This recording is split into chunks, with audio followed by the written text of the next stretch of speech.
ನಮಸ್ಕಾರ. ಇಂದಿನ ಈ ವಿಶೇಷವಾದ ಆಳವಾದ ವಿಶ್ಲೇಷಣೆಗೆ ಸ್ವಾಗತ. ನಾವಿವತ್ತು ಚರ್ಚೆ ಮಾಡ್ತಿರೋ ವಿಷಯ ನಿಜಕ್ಕೂ ತುಂಬಾನೇ ಕುತೂಹಲಕಾರಿಯಾಗಿದೆ. ಹೌದು, ಖಂಡಿತ. ನಮಸ್ಕಾರ.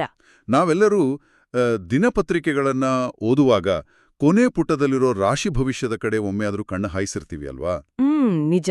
ಎಲ್ಲರಿಗೂ ಆ ಕ್ಯೂರಿಯಾಸಿಟಿ ಇದ್ದೇ ಇರುತ್ತೆ. ಎಕ್ಸಾಕ್ಟ್ಲಿ. ಲೈಕ್ ಇಂದು ನಿಮ್ಗೆ ಆರ್ಥಿಕ ಲಾಭ ಅಥವಾ ಪ್ರಯಾಣದಲ್ಲಿ ಎಚ್ಚರ ಅಂತ ಒಂದೆರಡು ಸಾಲುಗಳನ್ನು ಓದಿ ಅದು ನಿಜ ಆಗುತ್ತೋ ಇಲ್ವೋ ಅಂತ ಯೋಚಿಸ್ತಾ ದಿನ ಶುರು ಮಾಡೋದು ಬಹಳ ಜನರ ಅಭ್ಯಾಸ. ಹೌದು. ಆದ್ರೆ ನಮ್ಮ ಇಂದಿನ ಅಧ್ಯಯನದ ಮೂಲ ಕೇವಲ ಅಂಥ ಒಂದು ಮೇಲ್ನೋಟದ ಭವಿಷ್ಯ ಅಲ್ಲ. ನಾವು ಇಂದು the celestial prosperity guide for Taurus ಬಗ್ಗೆ ಅಂದ್ರೆ ವೃಷಭ ರಾಶಿಯವರ ಭವಿಷ್ಯದ ಮಾರ್ಗದರ್ಶಿ ಬಗ್ಗೆ ಚರ್ಚೆ ಮಾಡ್ತಿದ್ದೀವಿ. ಎಕ್ಸಾಕ್ಟ್ಲಿ. ಈ ಅತ್ಯಂತ ಆಸಕ್ತಿದಾಯಕ ಮೂಲವನ್ನ ನಾವಿವತ್ತು ಡಿಕೋಡ್ ಮಾಡ್ತೀವಿ. ಈ ಮಾರ್ಗದರ್ಶಿಯು ವೃಷಭ ರಾಶಿಯವರ ಭವಿಷ್ಯದಲ್ಲಿ ಉದ್ಯೋಗ, ಹಣ, ಪ್ರೇಮ ಜೊತೆಗೆ ಆರೋಗ್ಯ. ಹೌದು, ಆರೋಗ್ಯದ ವಿಚಾರದಲ್ಲಿ ಯಾವ ರೀತಿಯ ಧನಾತ್ಮಕ ಬದಲಾವಣೆಗಳು ಬರ್ಲಿವೆ ಅನ್ನೋದನ್ನ ಭಾಗ ವಿವರವಾಗಿ ಹೇಳುತ್ತೆ. ಖಂಡಿತ. ಮತ್ತು ಇಂದಿನ ನಮ್ಮ ಈ ಮಾತುಕಥೆಯ ಮುಖ್ಯ ಧ್ಯೇಯ ಕೂಡ ಇದೇ ಆಗಿದೆ. ಕೇವಲ ಗ್ರಹಗಳ ಚಲನೆಯನ್ನ ಕುರುಡಾಗಿ ನಂಬುವುದರಾಚೆಗೆ ಆ ಮಾಹಿತಿಯು ಮನುಷ್ಯನ ದೈನಂದಿನ ಜೀವನಕ್ಕೆ ಹೇಗೆ ಅನ್ವಯ ಆಗುತ್ತೆ ಅನ್ನೋದನ್ನ ಅನ್ವೇಷಿಸೋದು. ಹೌದು. ಈ ಕೃತಿಯು ಒಂದು ಅದ್ಭುತವಾದ ವಾಕ್ಯದೊಂದಿಗೆ ಆರಂಭವಾಗುತ್ತೆ. ಆ ವಾಕ್ಯ ಏನಂದ್ರೆ, ಶನಿಗ್ರಹದ ಅನುಗ್ರಹದಿಂದ ವೃಷಭ ರಾಶಿಯವರಿಗೆ ಅದೃಷ್ಟದ ಬಾಗಿಲು ತೆರೆಯಲಿದೆ ಅಂತ. ಇದು ಕೇಳೋಕೆ ಮೇಲ್ನೋಟಕ್ಕೆ ಇದೊಂದು ಸಾಂಪ್ರದಾಯಿಕ ಜ್ಯೋತಿಷ್ಯದ ನುಡಿಯಂತೆ ಕಂಡ್ರೂ ಇದರ ಒಳಗೆ ಅಡಗಿರುವ ಅರ್ಥ ಬಹಳ ವಿಸ್ತಾರವಾಗಿದೆ ಅಲ್ವಾ? ಹೌದು. ಆ ಆರಂಭಿಕ ವಾಕ್ಯವು ಖಂಡಿತವಾಗಿಯೂ ಗಮನ ಸೆಳೆಯುತ್ತೆ. ಆದ್ರೆ ಈ ಮಾರ್ಗದರ್ಶಿಯನ್ನ ನಾವು ಕೇವಲ ಒಂದು ಜ್ಯೋತಿಷ್ಯದ ಭವಿಷ್ಯವಾಣಿಯಾಗಿ ಮಾತ್ರ ನೋಡಬಾರದು. ನಾವು ಈ ಮಾಹಿತಿಯನ್ನ ಆಳವಾಗಿ ವಿಶ್ಲೇಷಿಸಿದಾಗ ಒಂದು ಸ್ಪಷ್ಟ ಚಿತ್ರಣ ಸಿಗುತ್ತೆ. ಕೇವಲ ಭವಿಷ್ಯವನ್ನ ಕುರುಡಾಗಿ ನಂಬಿ ಕೂರುವುದಕ್ಕಿಂತ ಆ ಮಾರ್ಗದರ್ಶಿಯಲ್ಲಿ ಹೇಳಿರುವ ಹಾಗೆ ಮನುಷ್ಯನ ಪರಿಶ್ರಮ ಮತ್ತು ಗ್ರಹಗಳ ಪ್ರಭಾವ ಹೇಗೆ ಒಂದಕ್ಕೊಂದು ಬೆಸೆದುಕೊಂಡಿವೆ ಅನ್ನೋದು ಮುಖ್ಯ. ನಿಖರವಾಗಿ. ಅದೃಷ್ಟ ಅನ್ನೋದು ಶೂನ್ಯದಿಂದ ಸೃಷ್ಟಿಯಾಗಲ್ಲ. ಗ್ರಹಗಳ ಪ್ರಭಾವವು ಒಂದು ಅವಕಾಶದ ಕಿಟಕಿಯನ್ನ ತೆರೆದ್ರೆ ಆ ಕಿಟಕಿಯ ಮೂಲಕ ಜಿಗಿದು ಯಶಸ್ಸನ್ನ ಸಾಧಿಸಲು ಮನುಷ್ಯನ ಸ್ವಂತ ಪ್ರಯತ್ನ ಅತ್ಯಗತ್ಯ. ಹೌದು. ಇದನ್ನೇ ಈ ಮೂಲ ಕೃತಿ ಎತ್ತಿ ತೋರಿಸುತ್ತೆ. ಜೀವನದ ಯಾವುದೇ ಕ್ಷೇತ್ರದಲ್ಲಿ ಯಶಸ್ಸು ಗಳಿಸಬೇಕಾದ್ರೂ ಅಲ್ಲಿ ಕೇವಲ ನಕ್ಷತ್ರಗಳ ಆಶೀರ್ವಾದ ಇದ್ರೆ ಸಾಲದು. ನಮ್ಮದೇ ಆದ ಶ್ರಮ, ಶಿಸ್ತು ಮತ್ತು ಸಮಯ ಪ್ರಜ್ಞೆ ಎಷ್ಟು ಮುಖ್ಯ ಅನ್ನೋದನ್ನ ಇದು ಪದೇ ಪದೇ ನೆನಪಿಸುತ್ತೆ. ಖಂಡಿತ. ಆ ವೃಷಭ ರಾಶಿಯ ಮೂಲ ಸ್ವರೂಪವನ್ನ ನಾವು ಗಮನಿಸಿದ್ರೆ ಇದು ಭೂಮಿಯ ತತ್ವವನ್ನ ಹೊಂದಿರುವ ಅಂದ್ರೆ ಅರ್ತ್ ಸೈನ್ ಆಗಿರೋ ರಾಶಿ. ಇದರ ಸಂಕೇತ ಗೂಳಿ. ಬಾಣದ ಹಾಗೆ ನೇರ ಮತ್ತು ಸ್ಥಿರ. ಹೌದು. ಇವರು ಸಾಮಾನ್ಯವಾಗಿ ಬಹಳ ಸ್ಥಿರ ಸ್ವಭಾವದವರು, ನೆಲದ ಮೇಲಿನ ವಾಸ್ತವವನ್ನ ನಂಬುವವರು ಮತ್ತು ಒಮ್ಮೆ ಒಂದು ಕೆಲ್ಸಕ್ಕೆ ಕೈ ಹಾಕಿದ್ರೆ ಅದನ್ನ ಮುಗಿಸ್ತೆ ಬಿಡದಂತಹ ಹಠಮಾರಿಗಳು. ನಿಜ. ಆ ಒಂದು ಮೂಲಭೂತ ಸ್ವಭಾವವನ್ನ ಮನಸ್ಸಿನಲ್ಲಿಟ್ಕೊಂಡ ನೋಡಿದಾಗ ಈ ಮಾರ್ಗದರ್ಶಿಯು ಹೇಳುವ ವಿಚಾರಗಳು ಇನ್ನಷ್ಟು ತಾರ್ಕಿಕವಾಗಿ ಕಾಣಿಸ್ತವೆ. ಖಂಡಿತವಾಗಿಯೂ. ಆ ಸ್ಥಿರತೆ ಮತ್ತು ಹಠವೇ ವೃಷಭರಾಶಿಯವರ ಅತಿ ದೊಡ್ಡ ಶಕ್ತಿ. ಹಾಗೂ ಕೆಲವೊಮ್ಮೆ ಅದೇ ಅವರ ದೌರ್ಬಲ್ಯವೂ ಆಗಬಹುದು ಅಲ್ವಾ? ಎಕ್ಸಾಕ್ಟ್ಲಿ. ಹೊಸ ಬದಲಾವಣೆಗಳನ್ನ ಒಪ್ಕೊಳ್ಳು ಅವರು ಸ್ವಲ್ಪ ಹಿಂದೇಟು ಹಾಕ್ಬಹುದು.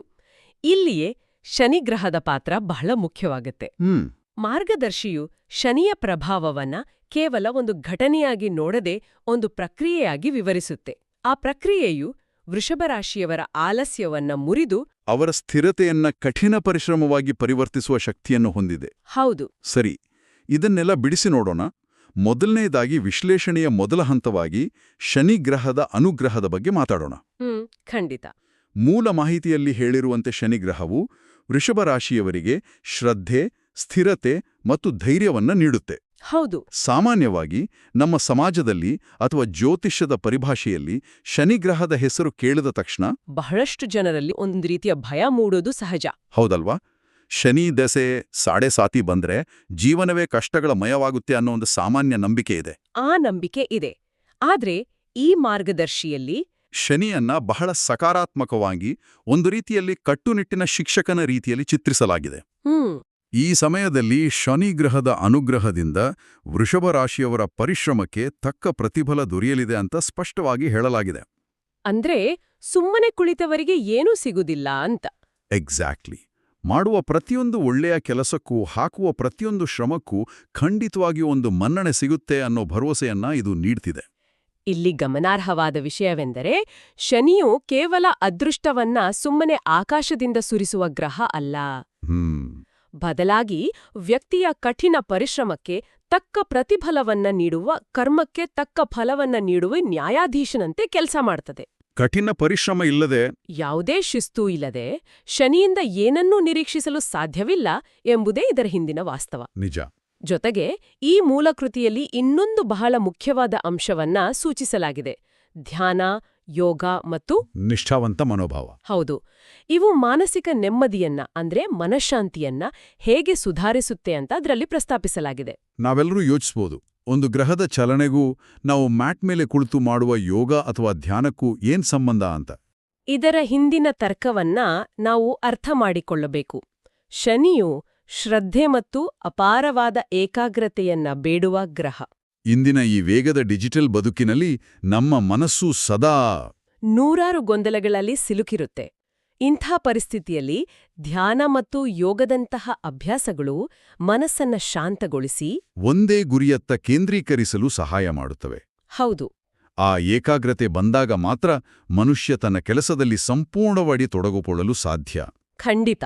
ಒಮ್ಮೆ ಮನಸ್ಸು ಸ್ಥಿರವಾದರೆ ಎಂತಹದ್ದೇ ಕಠಿಣ ಪರಿಸ್ಥಿತಿ ಎದುರಾದ್ರೂ, ಎಷ್ಟೇ ದೊಡ್ಡ ಸವಾಲು ಬಂದ್ರೂ ಧೈರ್ಯದಿಂದ ಮುನ್ನಡೆಯುವ ಶಕ್ತಿ ತಾನಾಗೇ ಬರುತ್ತೆ.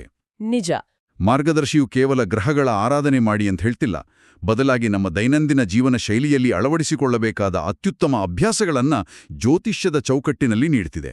ಮನಃಶಾಂತಿ ಇದ್ದಾಗ ಮಾತ್ರ ನಾವು ಮಾಡುವ ವೃತ್ತಿಯಲ್ಲಿ ನಿಷ್ಠೆ ಇರಲು ಸಾಧ್ಯ, ಮತ್ತು ಆ ನಿಷ್ಠೆಯೇ ಅಂತಿಮವಾಗಿ ಯಶಸ್ಸಿಗೆ ಕಾರಣವಾಗುತ್ತೆ. ಇದು ಸಂಪೂರ್ಣವಾಗಿ ಮಾನಸಿಕ ಆರೋಗ್ಯ ಮತ್ತು ವೃತ್ತಿಪರ ಶಿಸ್ತಿನ ನೇರ ಸಂಬಂಧವನ್ನ ವಿವರಿಸಿದಂಟಿದೆ ಅಲ್ವಾ?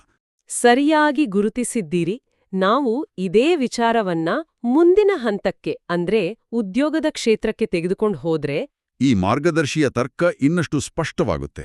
ಹೌದು, ವಿಶ್ಲೇಷಣೆಯ ಎರಡನೇ ಹಂತವಾಗಿ ನಾವು ಉದ್ಯೋಗ ಯೋಗ ಅಥವಾ ವೃತ್ತಿಜೀವನದ ಪ್ರಗತಿಯ ಬಗ್ಗೆ ಚರ್ಚಿಸೋಣ. ಪ್ರತಿಯೊಬ್ಬರಿಗೂ ತಮ್ಮ ವೃತ್ತಿಜೀವನದಲ್ಲಿ ಬೆಳಿಬೇಕು, ಹೊಸ ಅವಕಾಶಗಳು ಸಿಗ್ಬೇಕು ಮತ್ತು ತಮ್ಮ ಕೆಲಸಕ್ಕೆ ಸರಿಯಾದ ಮನ್ನಣೆ ಸಿಗ್ಬೇಕು ಅನ್ನೋ ಮಹತ್ವಾಕಾಂಕ್ಷೆ ಇದ್ದೇ ಇರತ್ತೆ. ಈ ಮಾರ್ಗದರ್ಶಿಯು ವೃಷಭರಾಶಿಯವರ ಉದ್ಯೋಗದಲ್ಲಿ ಬರಲಿರುವ ಹೊಸ ಅವಕಾಶಗಳು, ಕಚೇರಿಯಲ್ಲಿ ಸಿಗುವ ಪ್ರೋತ್ಸಾಹ ಮತ್ತು ಬೆಲೆಬಾಳುವ ಪ್ರಾಜೆಕ್ಟ್ಗಳ ಬಗ್ಗೆ ಬಹಳ ಉತ್ಸಾಹದಿಂದ ವಿವರಿಸುತ್ತೆ. ಅಂದ್ರೆ ಶನಿಯು ನೀಡಿದ ಶಿಸ್ತನ್ನ ಸರಿಯಾಗಿ ಬಳಸ್ಕೊಂಡ್ರೆ ಉದ್ಯೋಗದಲ್ಲಿ ಬಡ್ತಿ ಅಥವಾ ಹೊಸ ಜವಾಬ್ದಾರಿಗಳು ಹುಡುಕೊಂಡು ಬರ್ತಾವೆ ಅನ್ನೋದು ಇದರ ಸಾರಾಂಶ. ಈ ಹೊಸ ಕೆಲಸದ ಅವಕಾಶ ಅಥವಾ ಹೊಸ ಹೊಣೆಗಾರಿಕೆಗಳು ಪ್ರಗತಿಗೆ ಹೇಗೆ ಮೆಟ್ಟಿಲಾಗಲಿವೆ ಅನ್ನೋದನ್ನ ನಾವು ದೈನಂದಿನ ಕಾರ್ಪೊರೇಟ್ ಜಗತ್ತಿನ ಉದಾಹರಣೆಗಳ ಮೂಲಕ ನೋಡಬಹುದು. ಹೇಳಿ.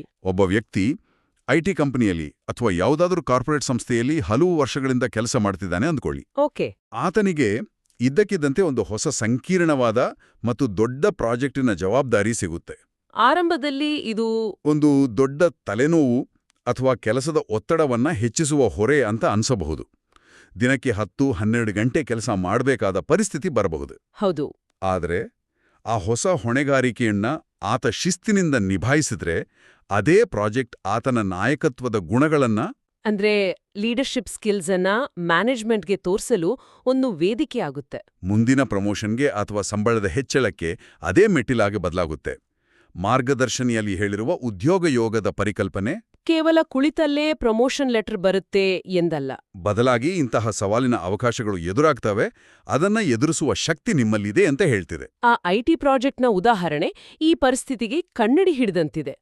ಆದ್ರೆ ಉದ್ಯೋಗ ಯೋಗದ ಈ ಯಶಸ್ಸಿನ ಹಿಂದಿರುವ ಒಂದು ಅತ್ಯಂತ ಕಠಿಣವಾದ ಮತ್ತು ಮುಖ್ಯವಾದ ಷರತ್ತನ್ನ ನಾವು ಇಲ್ಲಿ ಎತ್ತಿ ತೋರಿಸಲೇಬೇಕು.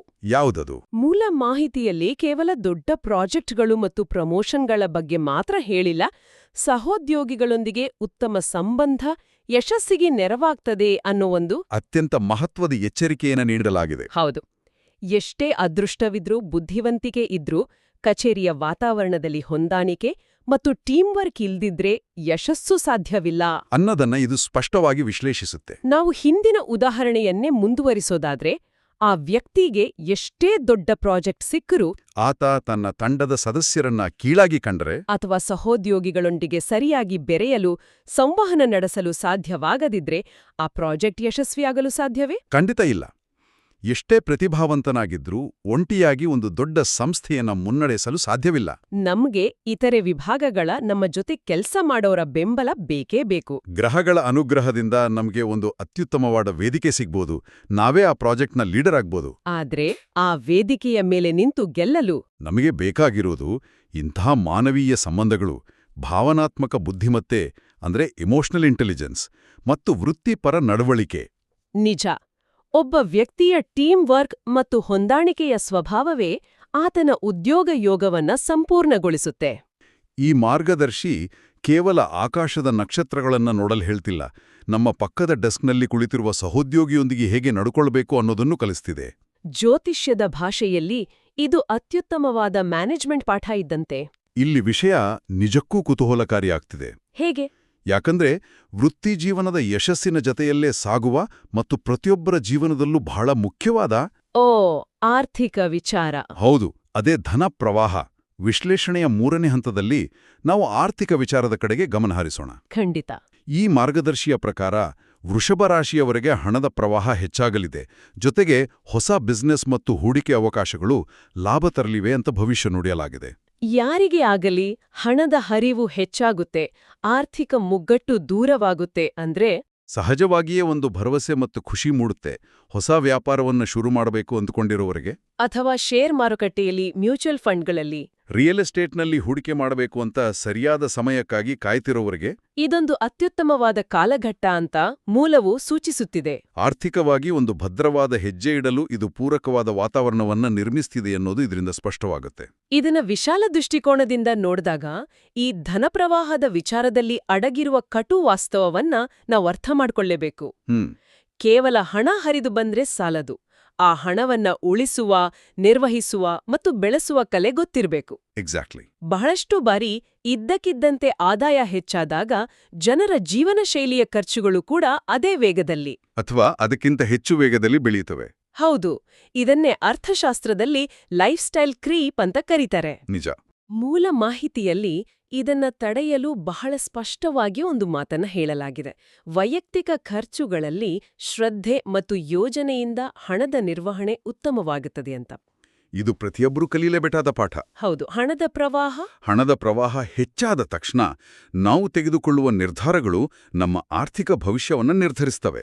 ಸಂಬಳ ಹೆಚ್ಚಾದ ತಕ್ಷಣ ದೊಡ್ಡ ಕಾರು ಖರೀದಿಸುವುದು ಅಥವಾ ಅನಗತ್ಯ ಐಷಾರಾಮಿ ವಸ್ತುಗಳ ಮೇಲೆ ಹಣ ಸುರಿಯೋದು ಆರ್ಥಿಕ ಭದ್ರತೆಯನ್ನ ತಂದುಕೊಡುವುದಿಲ್ಲ. ಹಣಕಾಸಿನ ನಿರ್ವಹಣೆ ಸರಿಯಾಗಿದ್ರೆ, ಅಂದ್ರೆ ಪ್ರತಿ ತಿಂಗಳು ಬಜೆಟ್ ಮಾಡುವುದು, ಅನಗತ್ಯ ಖರ್ಚುಗಳನ್ನ ನಿಯಂತ್ರಿಸುವುದು ಮತ್ತು ಭವಿಷ್ಯದ ತುರ್ತು ಪರಿಸ್ಥಿತಿಗಳಿಗಾಗಿ ಉಳಿತಾಯ ಮಾಡುವುದು, ಇವೆಲ್ಲವೂ ಇದ್ರೆ ಮಾತ್ರ ಆ ಭವಿಷ್ಯವಾಣಿಯಲ್ಲಿ ಹೇಳಿರುವ ಆರ್ಥಿಕ ಸ್ಥಿರತೆ ಲಭ್ಯವಾಗುತ್ತೆ. ಖಂಡಿತ. ಈ ಮಾರ್ಗದರ್ಶನಿಯಲ್ಲಿ ಇನ್ನೊಂದು ಅತ್ಯಂತ ಕುತೂಹಲಕಾರಿ ಅಂಶ ಇದೆ. ಮಹತ್ವದ ಹಣಕಾಸು ನಿರ್ಣಯಗಳನ್ನ ಶುಭ ದಿನಗಳಲ್ಲಿ ತೆಗೆದುಕೊಳ್ಳುವಂತೆ ಒಂದು ಸಲಹೆಯನ್ನು ನೀಡಲಾಗಿದೆ. ಮೇಲ್ನೋಟಕ್ಕೆ ಇದು ಗುರುವಾರ ನೋಡಿ ಹೂಡಿಕೆ ಮಾಡಿ ಅಥವಾ ಅಮಾವಾಸ್ಯೆ ಕಳೆದು ವ್ಯಾಪಾರ ಶುರು ಮಾಡಿ ಅನ್ನೋ ಒಂದು ಸಾಂಪ್ರದಾಯಿಕ ನಂಬಿಕೆಯಂತೆ ಕಾಣುತ್ತೆ. ಹೌದು, ಆದ್ರೆ ಇದರ ಹಿಂದಿರುವ ಮನೋವೈಜ್ಞಾನಿಕ ತಂತ್ರವನ್ನು ನೋಡಿದ್ರೆ ಆಶ್ಚರ್ಯವಾಗುತ್ತೆ. ಆ ಶುಭ ದಿನಗಳ ಪರಿಕಲ್ಪನೆ ನಿಜಕ್ಕೂ ಒಂದು ಅತ್ಯುತ್ತಮವಾದ ಮಾನಸಿಕ ತಡೆಗೋಡೆ, ಅಂದ್ರೆ ಸೈಕಲಾಜಿಕಲ್ ಬ್ಯಾರಿಯರ್. ಹೇಗೆ? ಇಂದಿನ ದಿನಗಳಲ್ಲಿ ನಮ್ಮ ಬೆರಳ ತುದಿಯಲ್ಲೇ ಇ-ಕಾಮರ್ಸ್ ಆಪ್ಗಳಿವೆ. ಒಂದೇ ಕ್ಲಿಕ್ನಲ್ಲಿ ಸಾವಿರಾರು ರೂಪಾಯಿ ಖರ್ಚು ಮಾಡಬಹುದು. ಅಥವಾ ಶೇರ್ಗಳನ್ನ ಖರೀದಿಸಬಹುದು. ಈ ಇನ್ಸ್ಟೆಂಟ್ ಗ್ರಾಟಿಫಿಕೇಷನ್ ಯುಗದಲ್ಲಿ ಯಾವುದೇ ದೊಡ್ಡ ಆರ್ಥಿಕ ನಿರ್ಧಾರವನ್ನ ಅವಸರದಲ್ಲಿ ತೆಗೆದುಕೊಳ್ಳಬಾರದು ಅನ್ನೋದು ಈ ನಿಯಮದ ಆಶಯ. ಖಂಡಿತ. ಒಂದು ನಿರ್ದಿಷ್ಟ ದಿನಕ್ಕಾಗಿ ಕಾಯೋದು ಅಂದ್ರೆ ಆ ನಿರ್ಧಾರದ ಬಗ್ಗೆ ಮತ್ತೊಮ್ಮೆ ಯೋಚಿಸಲು, ಅದರ ಸಾಧಕ ಬಾಧಕಗಳನ್ನ ತಣ್ಣನೆಯ ತಲೆಯನ್ನ ವಿಶ್ಲೇಷಿಸಲು ನಮಗೆ ನಾವೇ ಕನಿಷ್ಠ 1-2 ದಿನಗಳ ಸಮಯವನ್ನ ಕೊಟ್ಟುಕೊಂಡಂತೆ ಅಲ್ವಾ? ಹೌದು. ಇದು ಆತುರದ ಭಾವನಾತ್ಮಕ ನಿರ್ಧಾರಗಳಿಂದ ಆಗುವ ದೊಡ್ಡ ನಷ್ಟವನ್ನ ತಪ್ಪಿಸುತ್ತೆ. ಮಾರ್ಗದರ್ಶಿಯು ಜ್ಯೋತಿಷ್ಯದ ಹೆಸರಿನಲ್ಲಿ ನಮಗೆ ಅತ್ಯುತ್ತಮವಾದ ಫೈನಾನ್ಷಿಯಲ್ ಪ್ಲಾನಿಂಗ್ ಅನ್ನ ಕಲಿಸುತ್ತದೆ. ನಿಜ. ಇದು ನಿಜಕ್ಕೂ ಹಣಕಾಸಿನ ಶಿಸ್ತಿಗೆ ಒಂದು ಅದ್ಭುತವಾದ ರೂಪಕವಾಗಿದೆ. ನಾವು ಉದ್ಯೋಗ ಮತ್ತು ಹಣದ ಬಗ್ಗೆ ಸಾಕಷ್ಟು ಮಾತನಾಡಿದೆವು. ಆದರೆ ಕೇವಲ ಬ್ಯಾಂಕ್ ಬ್ಯಾಲೆನ್ಸ್ ಮತ್ತು ಕಚೇರಿಯಲ್ಲಿನ ಪ್ರಮೋಷನ್ ಇದ್ರೆ ಮಾತ್ರ ಜೀವನ ಪರಿಪೂರ್ಣ ಆಗೋದಿಲ್ಲ. ನಾವು ಮನುಷ್ಯರು. ನಮಗೆ ಭಾವನೆಗಳಿದೆ, ಕುಟುಂಬವಿದೆ, ಸ್ನೇಹಿತರಿದ್ದಾರೆ.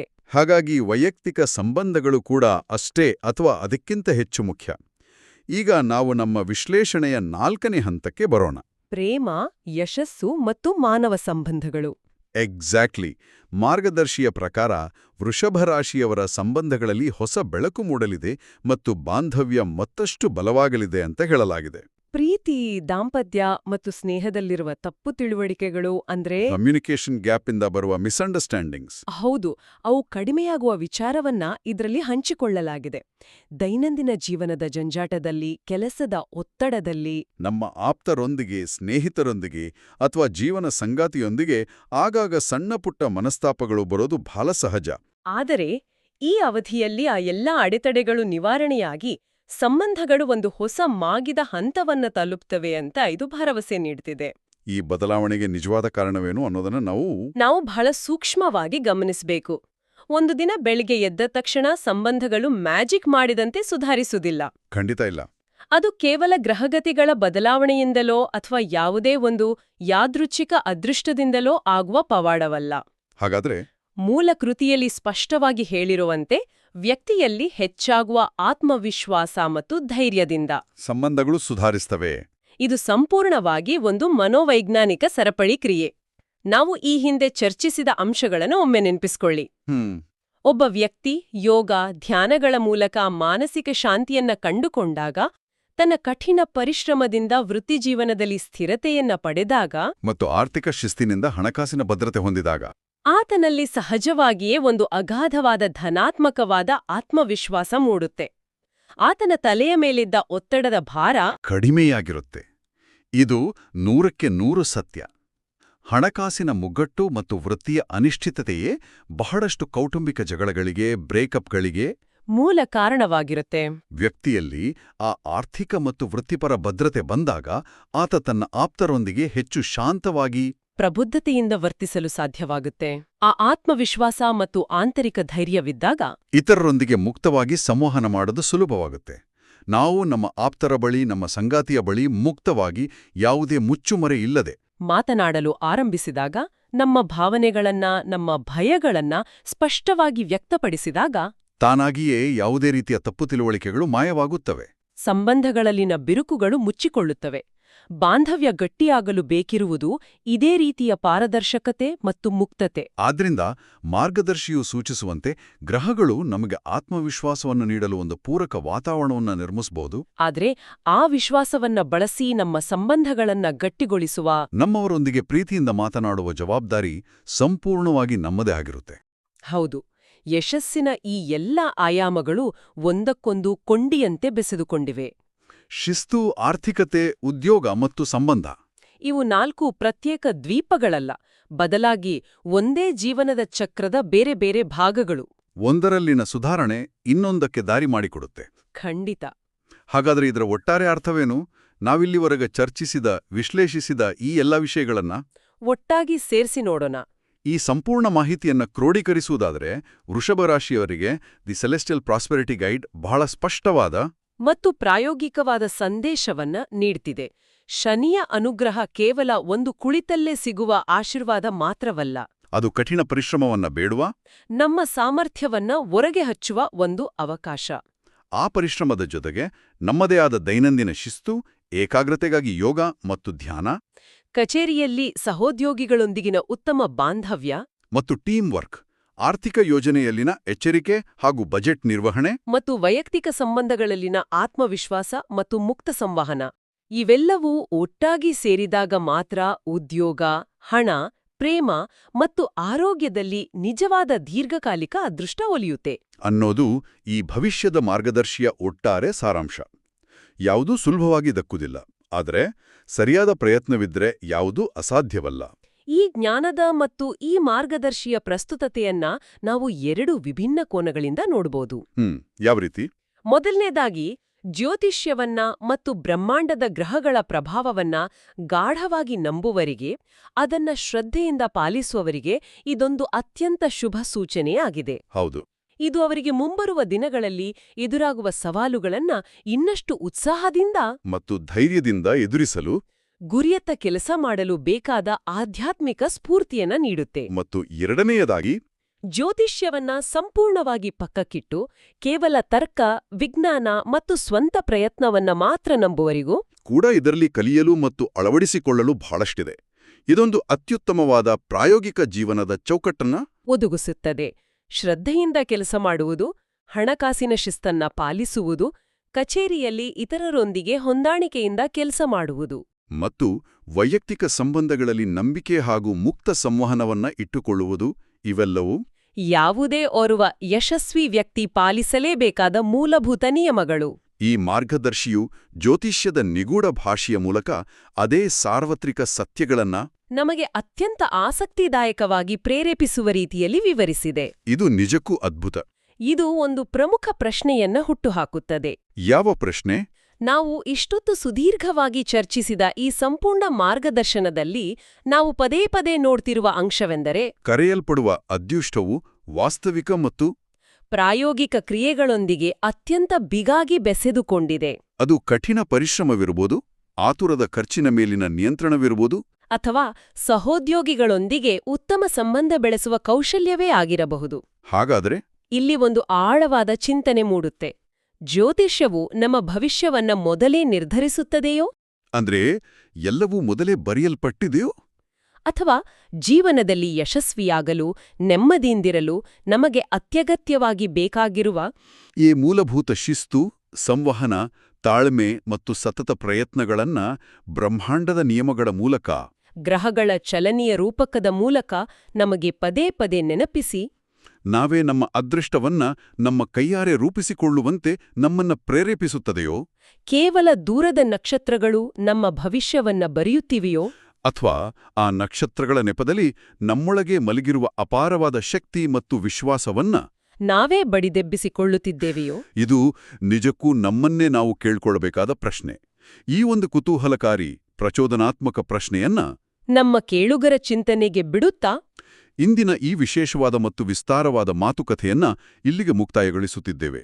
ಹೊಸ ವಿಚಾರಗಳ ಕಲಿಯುವಿಕೆ ಮತ್ತು ಅನ್ವೇಷಣೆ ಹೀಗೆಯೇ ನಿರಂತರವಾಗಿ ಮುಂದುವರಿಯಲಿ. ಎಲ್ಲರಿಗೂ ಶುಭವಾಗಲಿ. ನಮಸ್ಕಾರ.